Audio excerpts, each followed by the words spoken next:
Hi all welcome to Blasters arena. വലിയ ഒരു പ്രതിസന്ധിയാണ് സമീപകാലത്ത് ഇന്ത്യൻ ഫുട്ബോൾ അനുഭവിച്ചു കൊണ്ടിരിക്കുന്നത്. പക്ഷേ പതിയെ പതിയെ അതെല്ലാം റെഡിയായി വരികയാണ്. ഈ മാസം സൂപ്പർ കപ്പ് നടക്കും എന്നാണ് പ്രതീക്ഷിക്കപ്പെടുന്നത്. സെപ്റ്റംബർ മാസത്തിൽ ISL നടക്കും എന്നാണ് പ്രതീക്ഷിക്കപ്പെടുന്നത്. ഒരല്പം വൈകിക്കൊണ്ടാണ് ഇത്തവണ ISL തുടങ്ങുക. പക്ഷേ സെപ്റ്റംബർ മാസത്തിൽ തുടങ്ങാൻ ധാരണയായി എന്നുള്ള റിപ്പോർട്ടുകൾ നേരത്തെ പുറത്തേക്ക് വന്നിരുന്നു. അത് ക്ലബ്ബുകൾക്ക് ശുഭകരമായ ഒരു കാര്യമാണ്.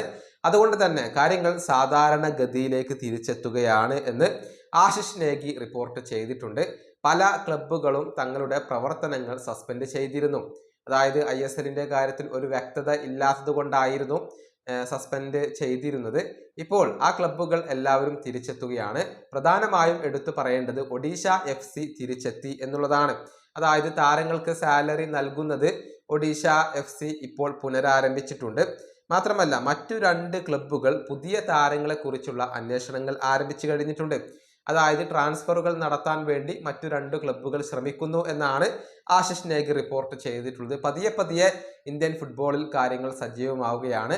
ISL ഡിസംബറിൽ തുടങ്ങും എന്ന ഒരു വിശ്വാസത്തിന്റെ പുറത്താണ് ഇതെല്ലാം സംഭവിക്കുന്നത്.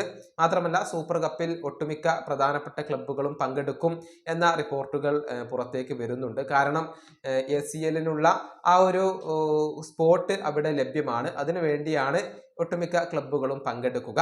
ഏതായാലും കാര്യങ്ങൾ സാധാരണഗതിയിലേക്ക് തിരിച്ചെത്തുന്നു എന്നുള്ളത് ഇന്ത്യൻ ഫുട്ബോൾ ആരാധകർക്ക് സന്തോഷം നൽകുന്ന കാര്യമാണ്. ഈ വീഡിയോ അവസാനിപ്പിക്കുന്നു. അടുത്തൊരു വീണ്ടും കാണാം.